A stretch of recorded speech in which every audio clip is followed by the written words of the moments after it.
देखिए, नर जनन तंत्र की क्रिया जब स्टार्ट होती है तब बालक में क्या होती है कि एक द्वितीयक लैंगिक लक्षण प्रकट होती है किशोरावस्था में। लोग बोलना हाँ या ना बोलो। किशोरावस्था में, है ना। किशोरावस्था में कब स्टार्ट होती है? कितने वर्ष की आयु में? 11 से 12 वर्ष में किशोरावस्था स्टार्ट होती है ना। तो जब किशोरावस्था स्टार्ट होती है तब वृषण में क्या बनना स्टार्ट होता है? शुक्राणु। क्या बनता है? शुक्राणु। शुक्राणु बनते किस हार्मोन के कारण है भाई? तो टेस्टोस्टेरोन के कारण बनते। क्योंकि टेस्टोस्टेरोन के कारण इसलिए बनते क्योंकि हमारे द्वितीयक लैंगिक लक्षण में हार्मोन का परिवर्तन स्टार्ट हो जाता है, हमारे शरीर में मैच्योरिटी आना प्रारंभ हो जाता है, तो उस समय टेस्टोस्टेरोन भी वृषण में बनना स्टार्ट होता है। जैसे वृषण में टेस्टोस्टेरोन बनना स्टार्ट हुआ तो एक कोशिका का निर्माण करने लगता है जिसका नाम है शुक्राणु कोशिका। क्या? कौन सी कोशिका? जब शुक्राणु कोशिका हमारे वृषण में बनते हैं तो शुक्राणु कोशिका बनने के बाद, है ना, पुरुषों में शुक्राणु बनते प्रतिदिन और 25 से 30 मिनट के अंदर में प्रतिदिन बनते रहते हैं, हर एक, है ना, 24 घंटे में।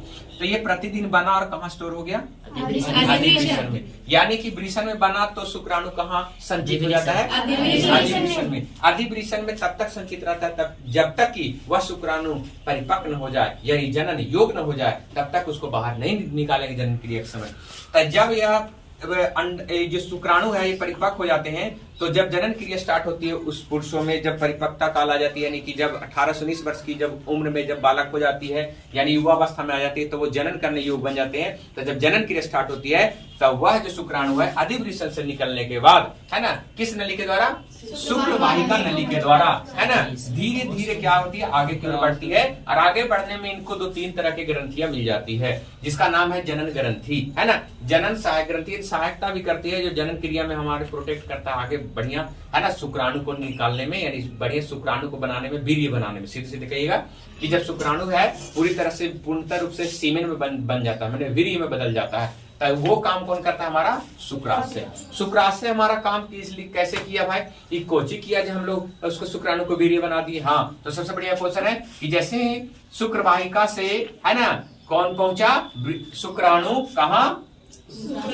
शुक्राशय में नहीं जाता है ना। शुक्राशय के पास जैसे ही आता है तो शुक्राशय का इंडिकेट मिल जाता है कि आगे शुक्राणु आ रहा है, तो शुक्राणु आ रहा है तो शुक्राशय जो है अपना एक फ्लूइड छोड़ता है, मतलब द्रव छोड़ता है। शुक्राशय द्रव सेमिनल फ्लूइड छोड़ता है। सेमिनल वेसिकल जो ग्रंथि है वो सेमिनल फ्लूइड छोड़ता है, यानी शुक्राशय जो शुक्राशय द्रव छोड़ता है, जो उसमें क्या होता है? एक क्षारीय द्रव भी है। ये सब देखो तीनों से निकलने वाले जो है ना सब क्षारीय है ना। तो जैसे निकला शुक्राशय ग्रंथि से शुक्राशय द्रव, तो वो शुक्राणु के साथ जाके मिल गया और मिलने के बाद उसमें क्षारीयता कुछ आया और उसके साथ ही साथ इसमें पोषण मिला। पोषण करने का मतलब शुक्राणु को मजबूती देने के लिए उसमें ग्लूकोज की मात्रा भी मिला। इसीलिए कहते हैं कि शुक्राणु अभी पूरी तरह से मैच्योर नहीं था। जब तक कि शुक्राशय या इस सब से नहीं मिलेगा तब तक कि शुक्राणु पूरी तरह से क्या होगा?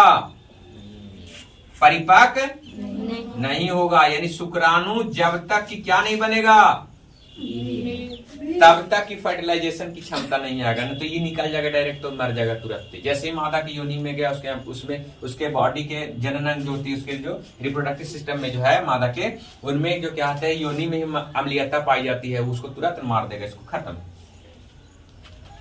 जा बेटा तू घर जाओ, है ना, ये मार देगा। इसीलिए इसको मरने से बचाने के लिए भी क्या आता है तो और आगे हम बढ़ाएंगे, है ना, क्योंकि शुक्राशय यहाँ पर दे दिया, शुक्राशय द्रव दे दिया, जो क्या किया? उसको मजबूती, ताकत, ऊर्जा दिया, कहता कि वीर तुम बड़े चलो, है ना।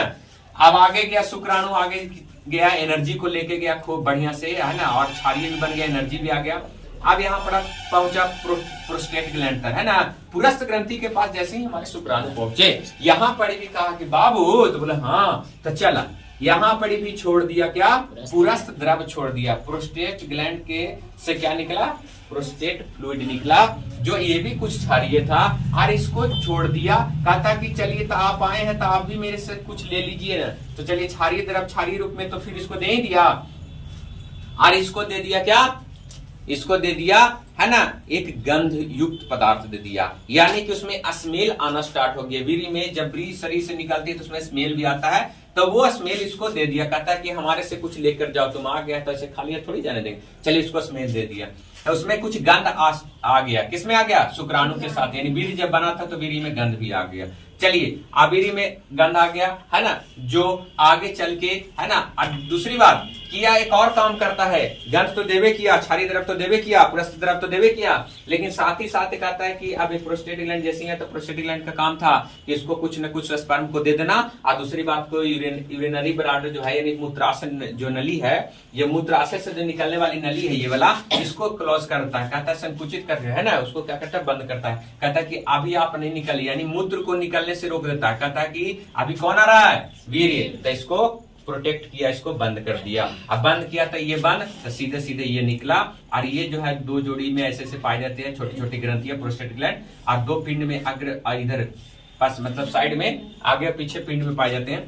ऐसे निकला क्या रहेगा, स्पर्म निकला, वीर्य अब आगे बढ़ा, इसको स्पर्म नहीं बोलेंगे, आप वीर्य बोलेंगे, यहाँ से जैसे निकला वीर्य कहलाएगा। अब ऐसे वीर्य निकला, अब यहाँ पर एक और इसके जब यहाँ पर मूत्र मार्ग में जैसे ही पहुंचा ना, क्योंकि देखिए मूत्र मार्ग इसलिए कहते हैं क्योंकि मूत्राशय से निकलने वाली नली मूत्र मार्ग। अब वासा डिफरेंस जो है, शुक्रवाहिका नली यहाँ से यहीं तक है, यहीं तक, मतलब यहाँ से जब तक ये आ रहा है इसको स्खलन नली बोलेंगे, इस नली को क्या बोलेंगे स्खलन नली, यानी कि बोल सकते हैं हम लोग कि शुक्राशय नली और शुक्रवाहिका नली आपस में जब मिलती है तो स्वखलन नली इसको बोलते हैं, स्खलन स्वखलन ऐसे बोल सकते हैं। यहाँ पर जो क्या है जंक्शन है, मतलब थोड़ा सा मिलान स्थान है ना, तो यहाँ पर स्वखलित हो जाता है इसलिए वीर्य बन जाता है, तो यहाँ पर आ गया।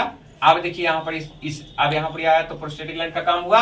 अब यहाँ पर आगे चला तो कॉपर ग्रंथि निकल गया, कॉपर भी कॉपर द्रव छोड़ता है जो भी क्षारीय होता है। अभी क्षारीय इसलिए होता है, इतना होता है ना कि जानता है कि मादा की योनि में जब जाएगा तो इसको मार देगा, है ना, क्योंकि यह जो है कोई इसमें है ही नहीं था, इसलिए इसको इतना क्षार देता है कि मादा की योनि में अम्ल को जैसी अभिक्रिया करेगा उदासीन बना देगा, जब उदासीन बनाएगा तो स्वतंत्र हो जाए, शुक्राणु कस के दौड़ेगा बिना मरे, है ना, बिना क्षति हुए आगे की ओर बढ़ेगा फैलोपियन ट्यूब तक। अब जैसे ही आया तो पुरस्थ कॉपर द्रव जो है उसको एक और क्षारीय द्रव छोड़ता है और कहता है कि हम तुमको एक चिकनाहट क्षारीय द्रव स्नेहक के रूप में उसको दे देता है ना। अब इसको दे दिया तो ये पूरी तरह से सीमेन बन गया, एकदम प्योर वीर्य है ना, सीमेन बन गया।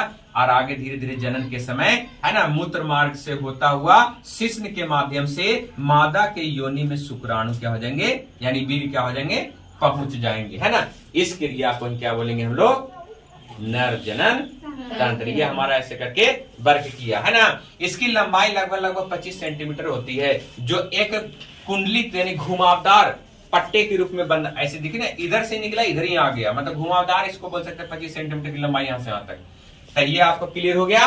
और ये जो अब देखिए अब यहाँ से हो गया, अब ये जो मूत्र मार्ग है, तो मूत्र मार्ग इसलिए कहेंगे क्योंकि मूत्राशय से निकला, मूत्राशय से निकलने वाले लिए क्या कहलाते हैं, मूत्र मार्ग, है ना। सीमिनल वेसिकल जो सॉरी ये क्या है, वासर डिफरेंस जो है यहीं तक था, यानी कि शुक्रवाहिका नली यहीं तक था, यहाँ से बाद मूत्र मार्ग है।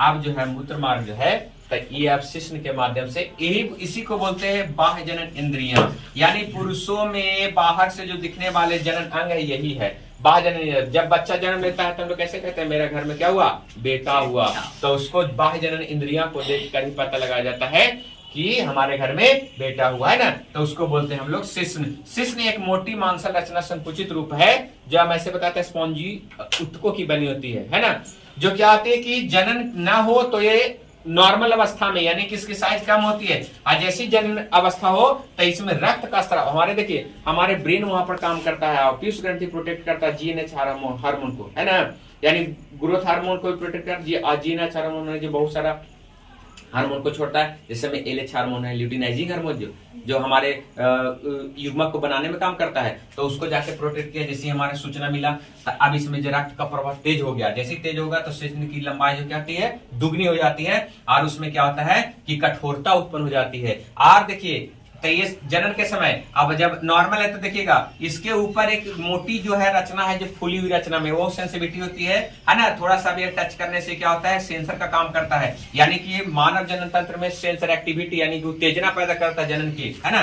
तो क्या काम करता है, इसको बोलते हैं ग्लांस। क्या बोलते हैं, ग्लांस। ऊपर वाली जो मोटी रचना है इसको ग्लांस बोलते हैं, और इसके ऊपर जो बाहरी त्वचा है, जो ढीली त्वचा है, दोहरी परतों वाली त्वचा है, इसको बोलेंगे हम लोग प्यूपस। क्या बोलेंगे, प्यूपस, जो क्या करता है, बाहरी आवरण के रूप में ये सपोर्ट करता है, इसको ढके रहता है, ग्लांस को किसी इन्फेक्शन से बचाता है ना, इन्फेक्शन से बचाएगा, क्षति होने से बचाएगा, मतलब कहते हैं इसको जख्म या घाव कुछ ही घर्षण से बचाएगा इसको, उसी को कहते हैं हम लोग शिश्न। पूरी तरह से खत्म। अब इसमें किसी तरह का डाउट है, अब एक डाउट था जो हम आगे बताएंगे अगले वीडियो में।